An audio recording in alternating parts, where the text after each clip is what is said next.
أعوذ بالله الشيطان الرجيم بسم الله الرحمن الرحيم والصلاة والسلام على أشرف المرسلين سيدنا محمد وعلى آله وصحبه أجمعين. Tout d'abord, je vais essayer de vous parler des grandes lignes de cette université d'été sur le plan au niveau du programme. Donc, comme vous l'avez vu, le programme est censé être transdisciplinaire. Donc, l'objectif, ce n'est pas seulement de vous parler de théologie et de vous parler de sciences religieuses, mais on a voulu faire un aller-retour entre l'aspect théologique, l'aspect théorique et l'aspect pratique, donc l'articulation de cette théorie dans le concret, dans les sciences modernes et dans la pratique. Donc, pour ce faire, on a essayé d'identifier des intervenants potentiels pour pouvoir en fait apporter leur expertise d'un point de vue du point de vue des sciences humaines ou peut-être d'un point de vue plus pratique. Et donc c'est pour cela qu'on a un aspect théorique où on va parler de théologie, on va parler de méthodologie et d'épistémologie aussi surtout. Et puis un deuxième volet où il sera question donc d'articuler ces éléments-là dans des questions actuelles comme la question du genre, ou la question des relations hommes-femmes, la question de l'intelligence artificielle. On a le frère Mohamed qui est spécialisé dans la question, qui est avec nous et qui interviendra, Inch'Allah, je crois que ce sera mercredi. Et aussi on avait donc invité un frère qui est psychologue à l'université du Qatar et qui était censé aborder le sujet du point de vue psychologique, et malheureusement donc il s'est excusé il y a quelques jours dû à des raisons familiales, et donc il vous passe le salam, il s'excuse auprès de vous. Mais dans tous les cas, donc vous êtes avec nous, vous êtes parmi nous, et donc chacun d'entre vous, il a un domaine particulier, il a une expertise, une expérience particulière, et le but aussi c'est que ce ne soit pas un monologue. On n'est pas là seulement pour vous faire des présentations et que ça vienne d'une seule direction. Donc le but aussi c'est d'échanger avec vous, de trouver des voies avec vous, et de faire une réflexion autour de la manière d'articuler ces notions théoriques qu'on va vous présenter tout au long de la semaine. Donc ça c'est en ce qui concerne donc le programme. Donc vous avez vu que le matin, c'est, comme je l'ai dit tout à l'heure, est dédié aux interventions, et toute l'après-midi est consacrée aux échanges. Donc on compte sur vous et on compte sur votre apport, votre esprit critique, et afin de développer encore une fois une réflexion ensemble.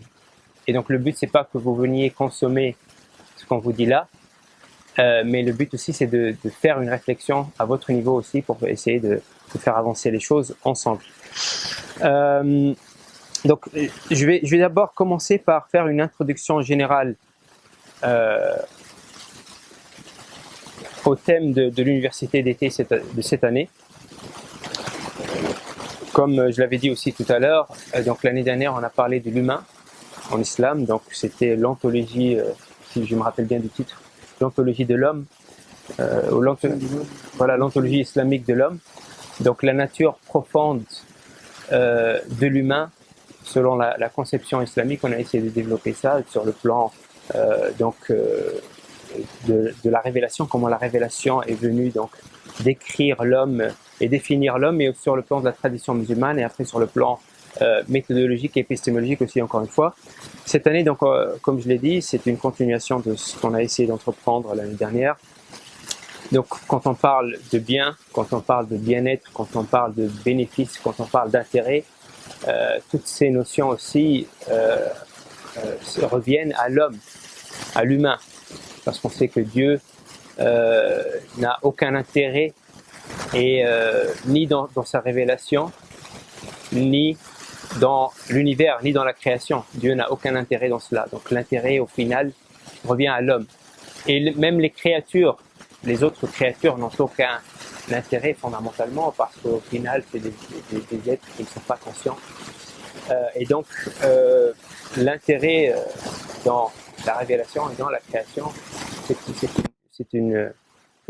c'est un concept qui est fondamentalement lié à l'homme. Donc ici, ce qu'on va essayer de faire, c'est de vous parler de faire une introduction à ce concept, non pas du point de vue de la tradition musulmane, parce qu'on va parler longuement de la tradition et du concept de bien et d'intérêt, etc., dans la tradition musulmane, mais ici, on va essayer de faire parler les textes, on va essayer de faire parler le Coran, pour essayer d'entrevoir ce concept-là au travers des textes du Coran. Premièrement, bien sûr,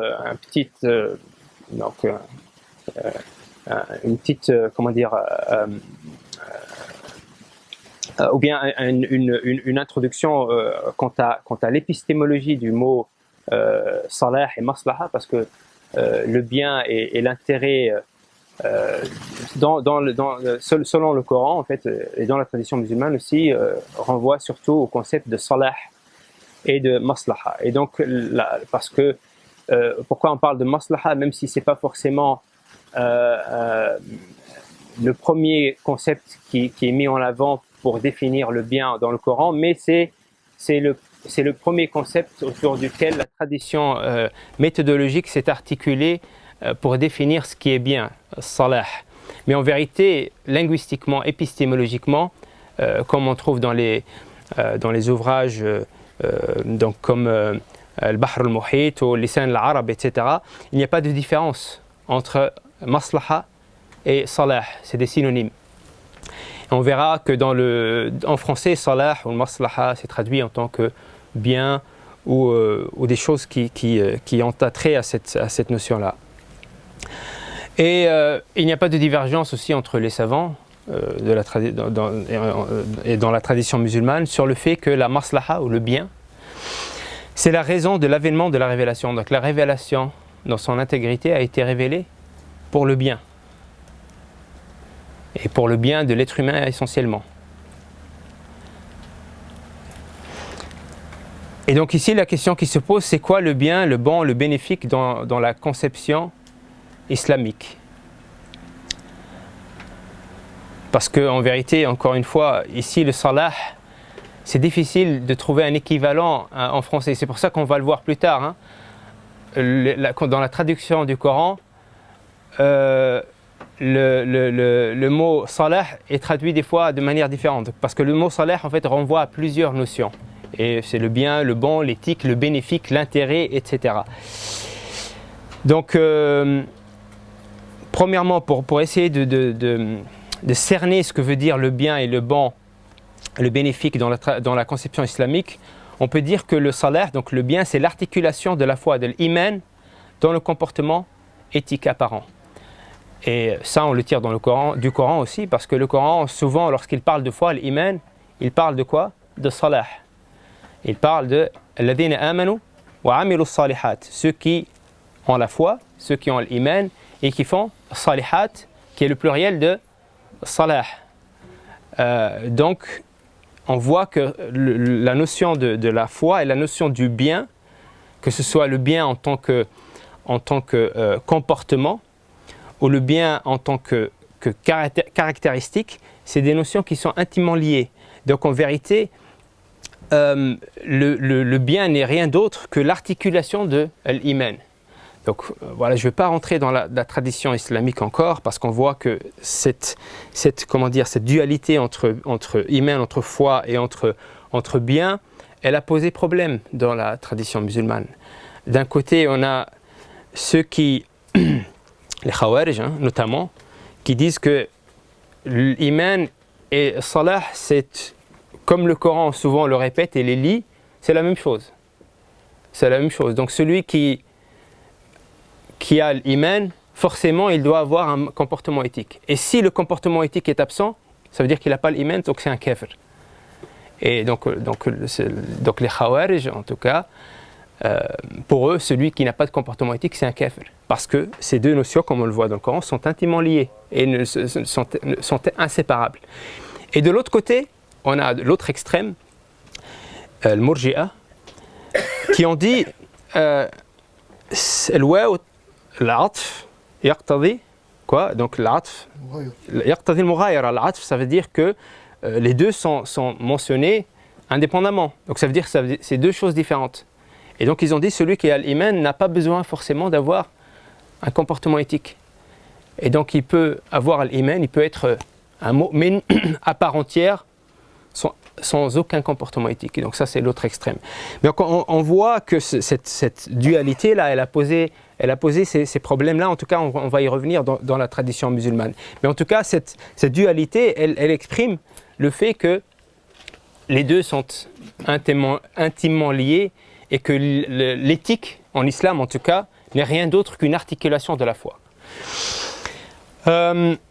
Donc je l'ai dit tout à l'heure, le salah en tant qu'action humaine et le salah en tant que qualité. Donc le Coran, quand il nous parle de salah, au salihat, au salihoun, nous parle du bien, donc le salah en tant qu'action humaine, salihat, quelque chose que l'humain fait, ou en tant que qualité humaine, salihoun, ceux qui sont bien, ceux qui sont...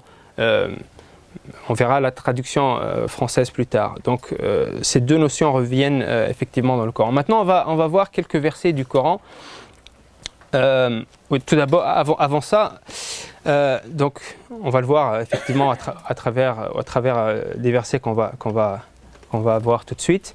L'iman, donc la foi, as-salah, amal as-salihat, al-birr, al-khayr, al-taqwa, al-haq, et beaucoup d'autres concepts éthico-religieux dans le Coran, en fait, sont tous les revers d'une même médaille. Et il n'y a rien qui les distingue dans la pratique, en fait. Même s'il y a des différences et des nuances, des subtilités qui distinguent ces concepts les uns des autres, mais en vérité, au final, pratiquement, dans la pratique, c'est la même chose. Et ça, c'est le Coran qui l'exprime, comme on le verra.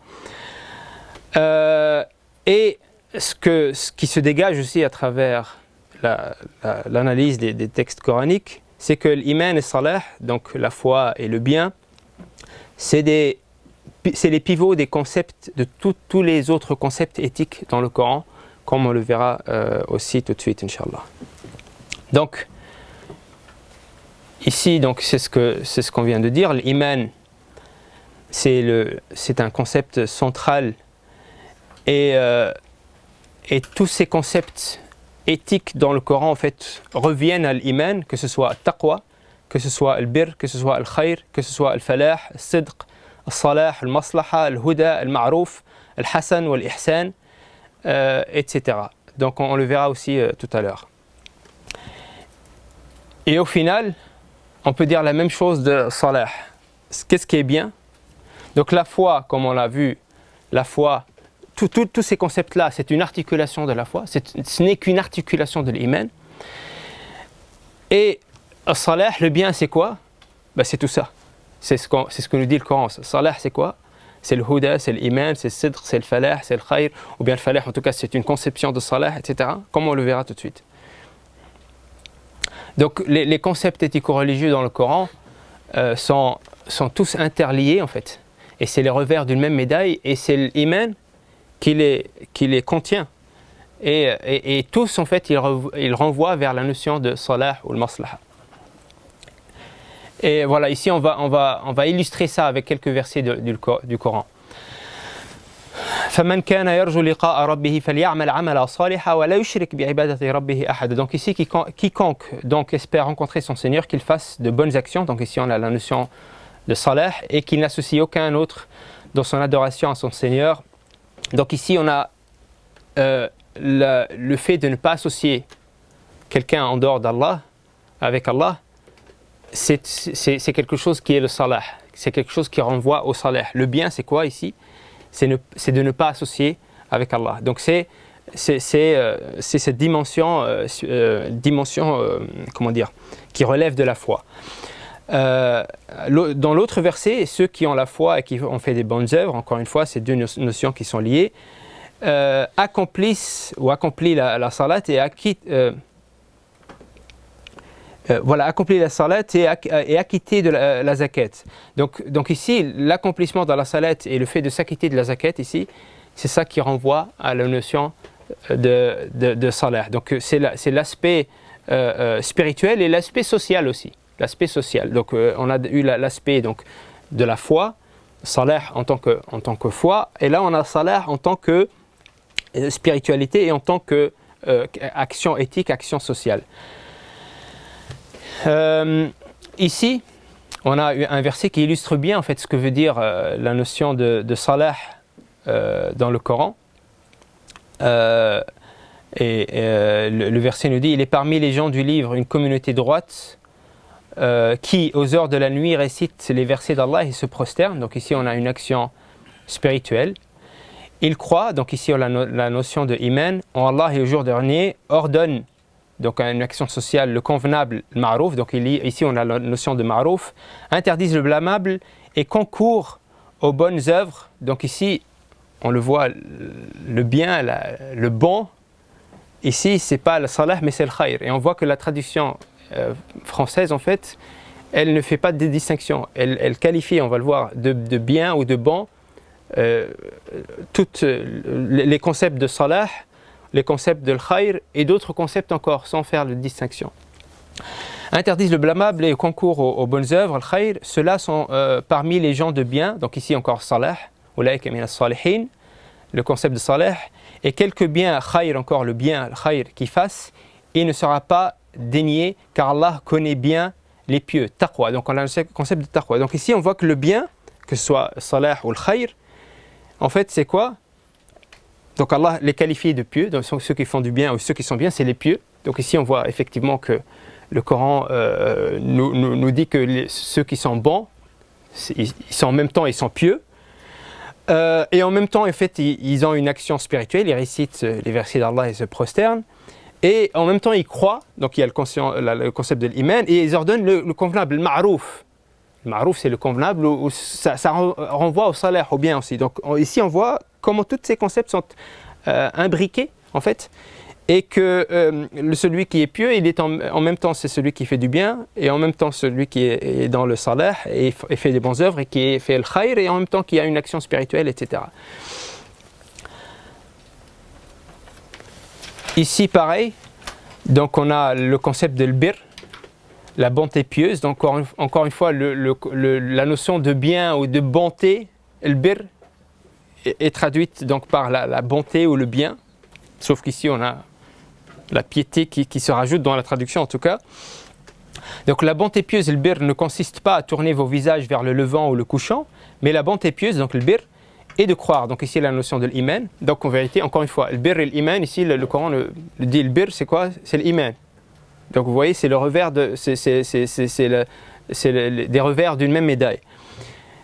Et de croire en Allah et au jour dernier, aux anges, aux livres, aux prophètes, de donner de son bien, donc une action éthique, encore une fois, qui découle de ce concept de l'iman et de l'bir, quelques amours, etc.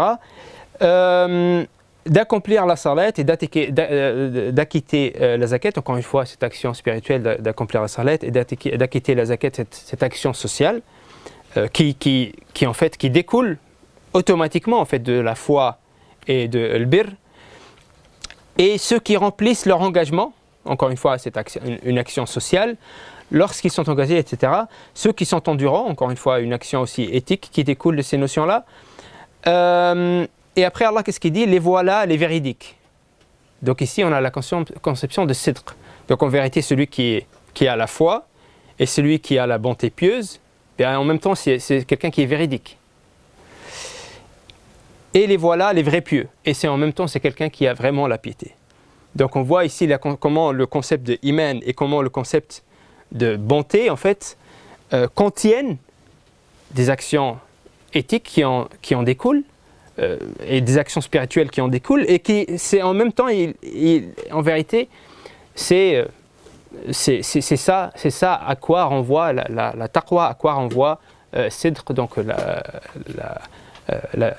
véracité, etc. Encore un verset, il nous dit un guide pour les pieux, donc on parle du Coran ici. Donc on a la notion de taqwa, qui croit, donc encore une fois, l'interdépendance de la piété et de la foi, accomplissent la zakat et dépendent de ce que nous leur avons attribué, encore une fois une action spirituelle, une action sociale, et après ceux-là sont sur le bon chemin, le huda. Donc ici on a une notion qui est le huda, la guidance, qui est en vérité, encore une fois, un revers, ou bien presque un synonyme de la foi et de la taqwa, de leur Seigneur, et ce sont eux qui réussissent, c'est le falah. Donc ici on a la notion de falah, de la réussite en fait, qui n'est qu'une conséquence de la foi et qui n'est qu'une conséquence de la taqwa. Et on l'a vu, la foi et la taqwa, qu'est-ce qui en découle? Salihat. Donc on voit ici comment le bien en vérité, il est, c'est la foi qui s'articule dans l'action et qui donne conséquence à falah, à la réussite. Un autre verset, quiconque viendra avec le bien, donc man ja'a bil hasana, encore une fois la notion de bien, salah ici, est ici exprimée par al hasana, qui est traduit en français encore une fois par le bien. Quiconque viendra avec le bien aura bien mieux. Donc man ja'a bil hasanati falahu khayrun minha. Donc ici la notion de al-hasan, ce qui est bien, ce qui est mal, hasan. Et donc celui qui vient avec le bien, c'est qui celui qui vient avec le bien? C'est celui qui vient avec la foi. Et c'est qui celui qui vient avec la foi? C'est celui qui vient avec les bonnes actions. Donc encore une fois, le bien ici qui renvoie à toutes ces notions-là. Encore une fois, un verset qui parle du Coran, un guide et une miséricorde aux bienfaisants. Hudan wa rahmatan lil muhsinin. Donc ici on a la notion de l'ihsan. L'ihsan en vérité qui est le fait de pratiquer ce qui est hasan. Le fait de se tenir à ce qui est hasan, à ce qui est bien. Ça c'est l'ihsan. Et donc c'est qui ces gens qui sont dans cet état spirituel de l'ihsan, ou bien qui sont fidèles à ce qui est hasan, à ce qui est bien?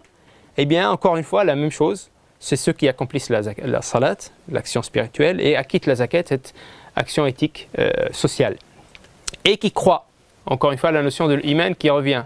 Donc, le bien, l'action éthique et la foi. Donc, on voit encore une fois comment tout ça est interlié et comment la foi, encore une fois, et le salah contiennent toutes ces notions-là. Ils sont sur le droit chemin, le huda.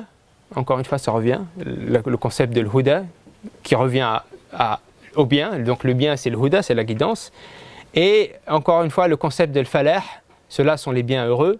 Donc la conséquence de tout ça, c'est la réussite. Le falah, ici, tout à l'heure, en français, ça a été traduit par la félicité. Mais voilà, ici, c'est les bienheureux, c'est le falah.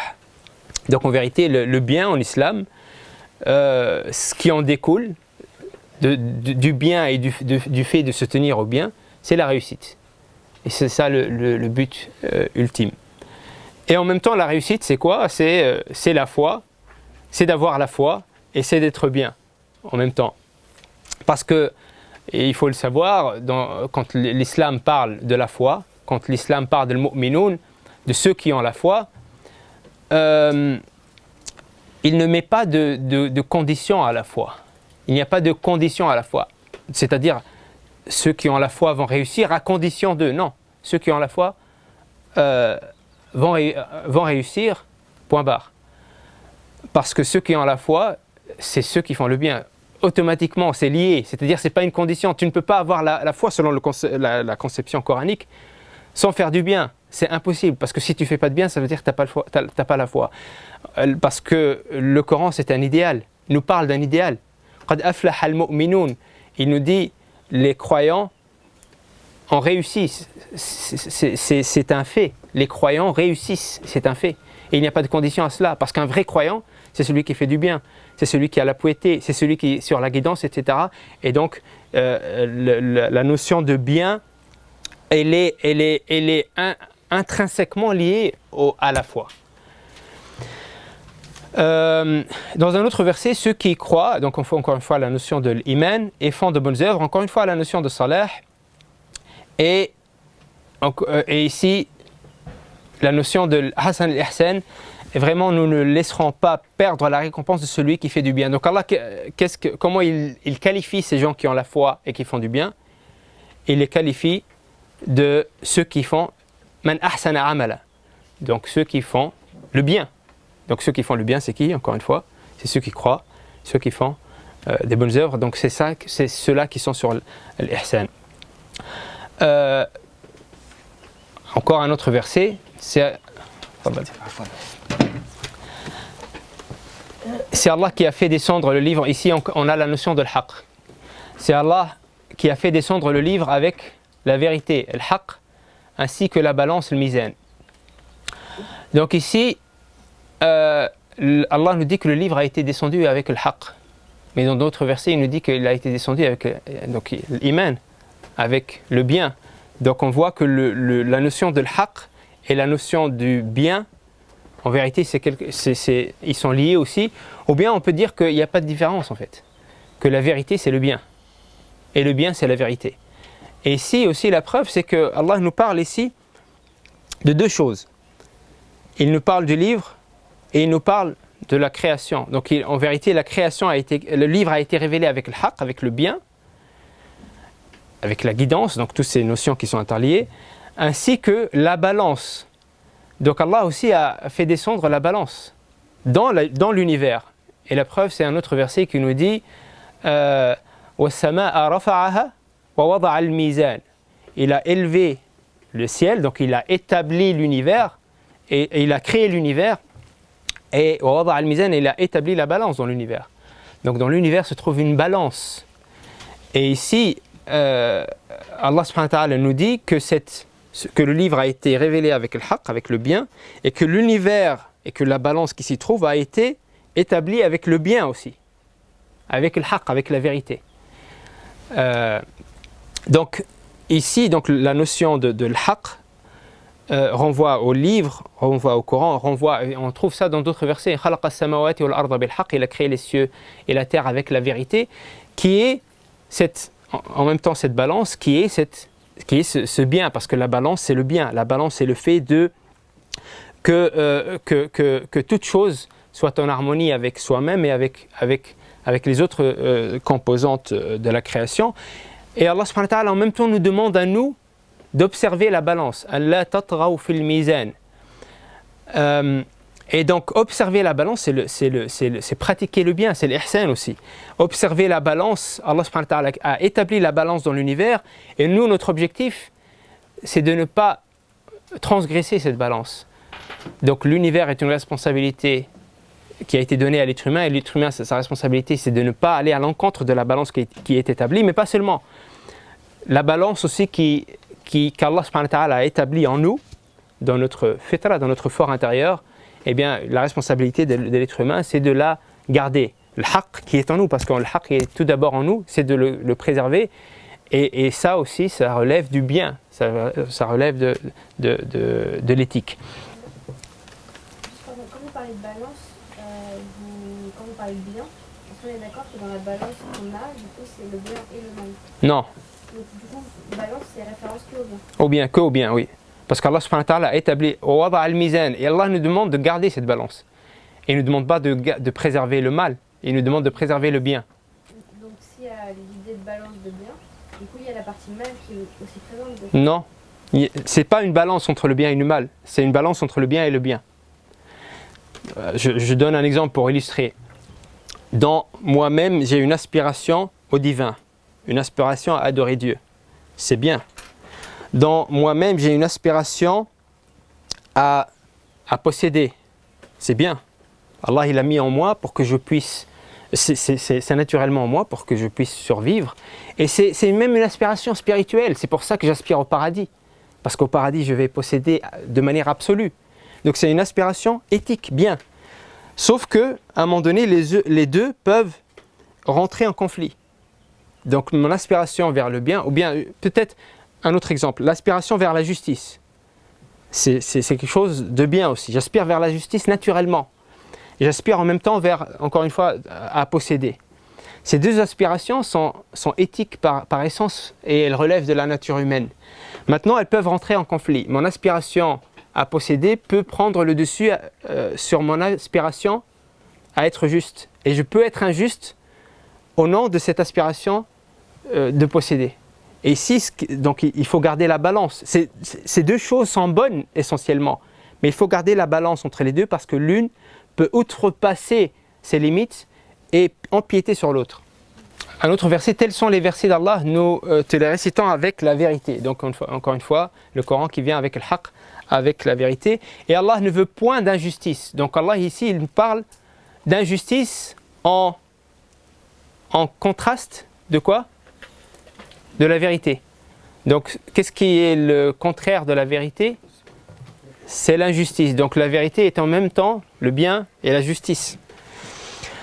Donc si la vérité et le haqq étaient conformes à leur passion, les cieux et la terre et ceux qui s'y trouvent seraient certes corrompus. Donc ici, qu'est-ce qui fait contraste à la vérité?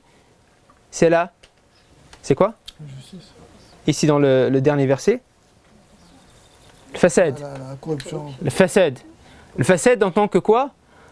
En tant que antonyme de l'haqq, de la vérité. Donc on voit que le haqq c'est quoi alors? C'est le contraire de le fasad. Et c'est quoi le contraire de le fasad? Salah, c'est le bien. Donc on voit que le haqq dans le Coran, il n'y a pas de dans la pratique, il n'y a pas de distinction dans l'islam entre haqq, vérité et bien. Khalaqa samawati wal arda bil haqq, il a créé les cieux et la terre avec la vérité, donc avec le bien. Donc ça veut dire quoi? Selon en tout cas l'épistémologie coranique et pas selon l'épistémologie ash'ari ou autre, ça veut dire quoi? Ça veut dire que le haqq, c'est le bien. Et ça veut dire que tout ce qui est dans l'univers, fondamentalement, c'est bien.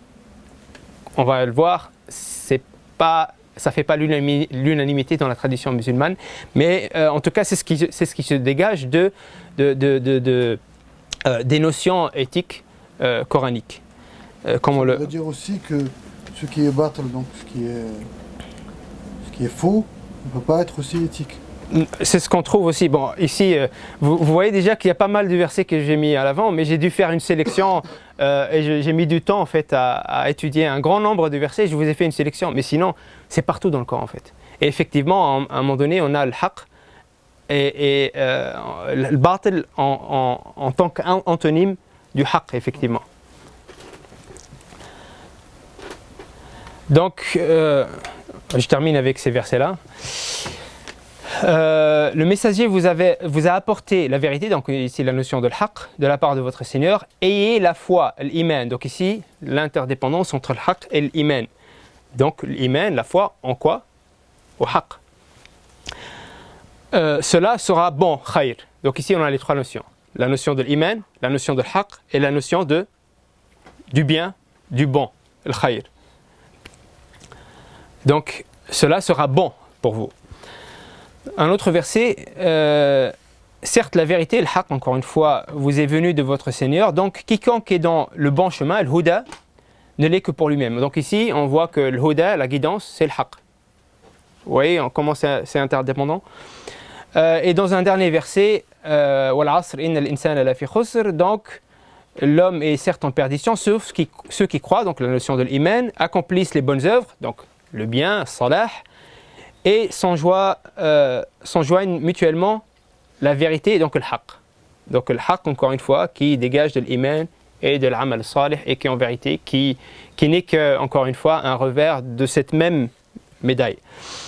Donc ici, voilà, le but de cette petite introduction à notre université d'été, c'est de vous introduire cette notion de bien à partir des textes fondateurs de l'islam, et qui nous disent quelque part en fait que le bien en vérité en islam c'est la foi, que le bien en islam c'est l'ensemble de la révélation, c'est l'ensemble de la création, c'est en même temps c'est la piété. Donc il y a une dimension conceptuelle, il y a une dimension spirituelle, il y a, on l'a vu dans la foi, on l'a vu dans l'action pratique, dans l'adoration. Il y a une dimension pratique dans le comportement et dans l'action sociale. On a vu dans l'entraide, on l'a vu dans zakat, etc. Donc tout ça, c'est le bien en fait. Tout ça, c'est le bien. C'est la foi, c'est la spiritualité, c'est l'action éthique. En fait, c'est toute la religion. C'est ce que nous dit le Coran. Donc cette introduction était voilà, j'ai essayé de vous comment dire, de vous présenter la notion du bien à travers donc, les concepts éthico-religieux du Coran, pour après, dans ce qui va suivre dans les prochains jours, parler du bien dans la tradition musulmane. Et on va voir que ce n'est pas aussi évident que cela, parce que dans la tradition musulmane, il y a eu beaucoup de clivages autour de cette notion, et que la conception coranique ne se reflète pas forcément dans la tradition musulmane quand il s'agit de la notion du bien, et que souvent la notion du bien a été réduite à une partie de la religion et pas toute la religion. Et une partie de la religion en vérité a été abstraite du bien, abstraite de l'maslaha, on va le voir. En tout cas, abstraite du bien dans son absolu. On va voir que peut-être la majorité des savants classiques, parce que de tendance surtout ash'arite, où il y a une épistémologie qui diffère plus ou moins de celle qui est avancée par le Coran quand il s'agit de la notion du bien, ont estimé que dans la foi, il n'y a pas de bien, il n'y a pas de maslaha dans cette vie, dans cette vie terrestre. Et dans les adorations, il n'y a pas de bien, il n'y a pas de maslaha dans cette vie. Et dans la création, il n'y a pas de bien. Il n'y a pas de hasan ou qabih, etc. On va le voir plus tard, Inch'Allah. Mais voilà, cette introduction était censée vous donner le cadre, en tout cas, coranique de cette notion. Wallahu a'lam wa ahkam wa akhiru da'wana alhamdulillahi rabbil alamin.